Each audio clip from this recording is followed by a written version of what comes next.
Lalu apa yang jadi penyebab mahasiswa menolak kebijakan efisiensi anggaran, khususnya anggaran pendidikan? Selengkapnya kita tanyakan pada Iqbal Ciesa Wiguna, Ketua Badan Eksekutif Mahasiswa Universitas Indonesia. Selamat sore, Iqbal. Ya, Iqbal, yang Selamat paling... sore, Mas Radi. Baik, yang paling Anda cemaskan atau teman-teman mahasiswa cemaskan dari penghematan anggaran ala Prabowo, terutama di sektor pendidikan, bisa diungkapkan, Iqbal?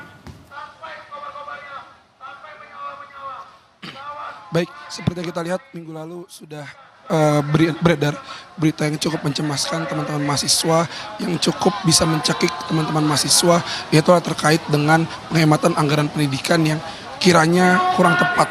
Dan ujungnya adalah terancamnya 600.000 lebih mahasiswa yang ada di Indonesia itu penerima KIPK terancam untuk putus kuliah. Lalu ditambah lagi pendaftaran KIPK yang sudah dimulai untuk tahap 2025 itu terancam untuk tidak lanjutkan.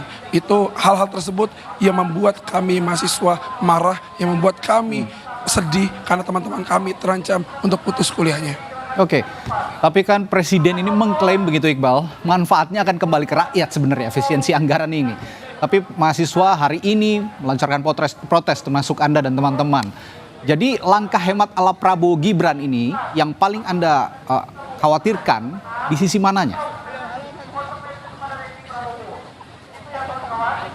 Baik, sebenarnya yang kita garis bawahi, langkah hemat ala Prabowo Gibran ini tidak tepat sasaran, dan justru ujung dari penghematan ini kita rasa tidak tepat. Salah satunya adalah terkait dengan program makan bergizi gratis. Hal ini kita cukup kritisi, kita perlu evaluasi total terkait dengan program makan bergizi gratis ini, karena kita merasa bahwa program ini hanya adalah program yang dilaksanakan karena program yang memang menyasar orang-orang yang ada di tataran ekonomi rendah, dan hal tersebut tidak membuat orang Indonesia bisa menjadi lebih sejahtera. Kita perlu untuk resah apabila siang harinya anak-anak yang ada di Indonesia itu bisa makan gratis, tapi di malam harinya orang tua mereka dan keluarga mereka harus kelaparan karena di PHK oleh pekerjaannya. Seperti itu.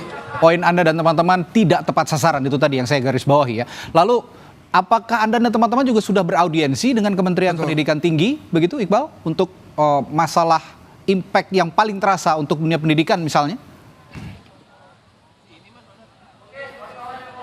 Tentunya audiensi dengan Kementerian Pendidikan Tinggi perlu untuk kita lakukan. Tapi sejauh ini, terutama untuk teman-teman UI sendiri, kita sudah berkoordinasi dan berkomunikasi dengan pihak rektorat dari UI. Dan kalau misalnya dari pihak rektorat dari UI berkenan untuk akhirnya bisa bergabung, untuk akhirnya bisa beraudiensi dan menyampaikan dan bertukar pikiran terkait dengan hal ini. Tapi kalau misalnya untuk ke Kementerian Pendidikan Tinggi, sejauh ini kita belum.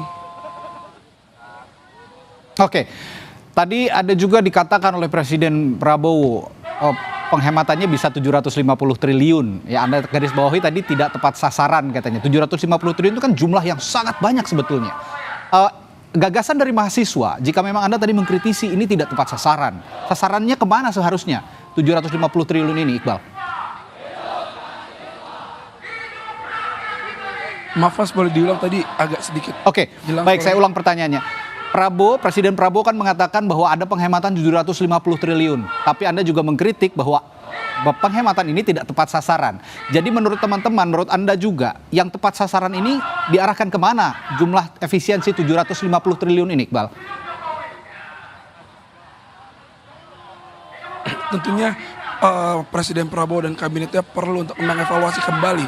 Memang kita lihat banyak kementerian-kementerian yang diefisiensikan anggarannya. Tapi kita bisa lihat ada kementerian-kementerian dan badan-badan lembaga yang efisiensinya justru sangat sedikit. Terutama misalkan contoh Kementerian Pertahanan, lalu lembaga Polri dan TNI itu sangat amat sedikit. Kita lihat Kementerian Pendidikan, lalu Kementerian Pekerjaan Umum, yang memang dua hal tersebut berkaitan dengan kesejahteraan rakyat, justru terkena dampak efisiensi yang cukup besar dibandingkan dengan apa yang tadi saya sebutkan tadi. Oke, lalu bagaimana kritik Anda juga jika hari ini Anda berunjuk rasa terhadap kualitas pelayanan publik di saat efisiensi anggaran ini diselenggarakan atau dicanangkan oleh pemerintahan Presiden Prabowo?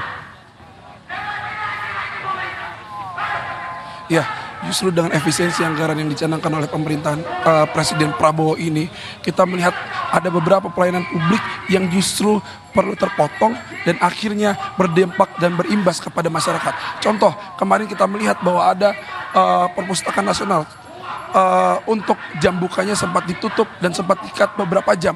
Itu justru membuat kita para masyarakat itu lebih sedikit para masyarakat terdampak karena langkah-langkah efisiensi anggaran yang dilakukan oleh Presiden Prabowo. Tentunya pelayanan publik pasti akan terdampak seperti itu. Oke, elemen mahasiswa hari ini yang terlibat unjuk rasa selain dari Universitas Indonesia sudah ada konsolidasi dengan kawan-kawan mahasiswa dari kampus lain, Iqbal? Ya, kita ada konsolidasi dengan teman-teman elemen mahasiswa yang ada di kampus lain, dengan BEM seluruh Indonesia Kerakyatan, dengan aliansi masyarakat sipil juga, dan teman-teman dari aliansi BEM Indonesia lainnya, seperti itu. Oke, saya juga akan menyinggung soal UKT. Ini Anda juga tadi sempat menyinggung juga bahwa anggaran pendidikan ini akhirnya diefisiensikan tapi tidak tepat sasaran. Nah, konektivitasnya antara apa yang Anda kritik dengan UKT kira-kira ada yang bisa Anda jelaskan, Iqbal? Saya rasa ini cukup tegas dan sudah disampaikan juga setahu saya oleh Kemendikti bahwa mereka menyampaikan bahwa ada kemungkinan UKT akan naik dari bentuk penghematan anggaran yang terjadi di Kemendikti tersebut dan itu sudah jelas disampaikan oleh Kemendikti pada saat itu. Lalu dalam waktu dekat ini apa yang akan teman-teman mahasiswa lakukan khusus soal anggaran pendidikan dan terkhusus lagi soal UKT ini dampak dari efisiensi? Boleh diulang, Mas? Ya, dalam waktu dekat ini Iqbal, kira-kira konektivitas tadi apa yang Anda kritik dengan perihal UKT ini, dalam waktu dekat apa yang akan teman-teman mahasiswa dan Anda juga lakukan?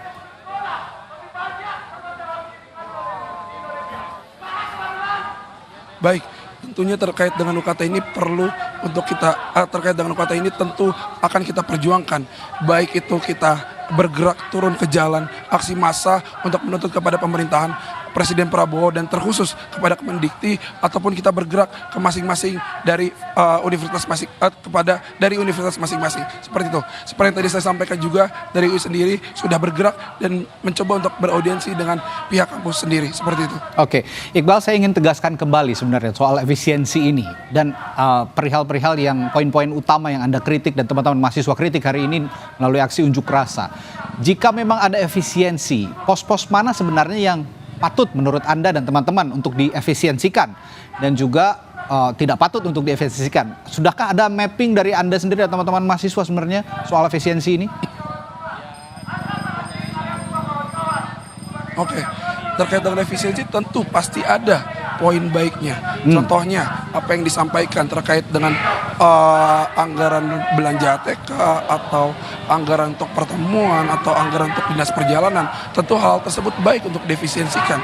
Tapi apabila efisiensi tersebut sudah menyasar kepada pelayanan publik, pelayanan pendidikan, pelayanan kesehatan, pun kemarin kita mendengar apa yang dari paparan yang didapat bahwa pendidikan dan kesehatan itu menjadi prioritas pendukung. Justru hal tersebut yang perlu menjadi kritik dan perlu dievaluasi oleh pemerintahan Pak Prabowo sendiri. Oke, jika tuntutan mahasiswa dan teman-teman dan juga Anda hari ini tidak terpenuhi juga begitu, ada aksi lanjutan kira-kira ke depan? Tentu kita akan terus berkumpul, menghimpun semua kekuatan-kekuatan dari mahasiswa, dari elemen-elemen aliansi masyarakat sipil lainnya, untuk akhirnya tuntutan-tuntutan kita semua bisa dipenuhi, untuk akhirnya masyarakat Indonesia bisa kembali adil dan sejahtera, bisa kembali menerima keadilan dan kesejahteraan yang perlu dirasakan oleh seluruh masyarakat Indonesia.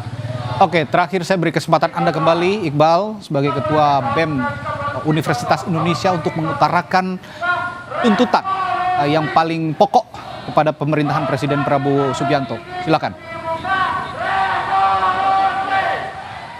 Oke, terkait dengan tuntutan mahasiswa UI membawa tuntutan-tuntutan. Yang pertama adalah terkait dengan Inpres nomor 1 tahun 2025. Kita rasa Inpres ini merupakan salah satu sumber masalah dari seluruh masalah yang ada. Kita menuntut untuk Presiden Prabowo untuk mencabut Impres nomor 1 tahun 2025. Lalu yang kedua adalah terkait dengan RUU Minerba. Kita sangat menolak bahwa kampus dijadikan alat untuk bisa mengelola tambang nantinya. Lalu yang ketiga, kita tentu meminta Presiden Prabowo untuk mengevaluasi total program makan bergizi gratis yang dicanangkan oleh beliau. Seperti itu.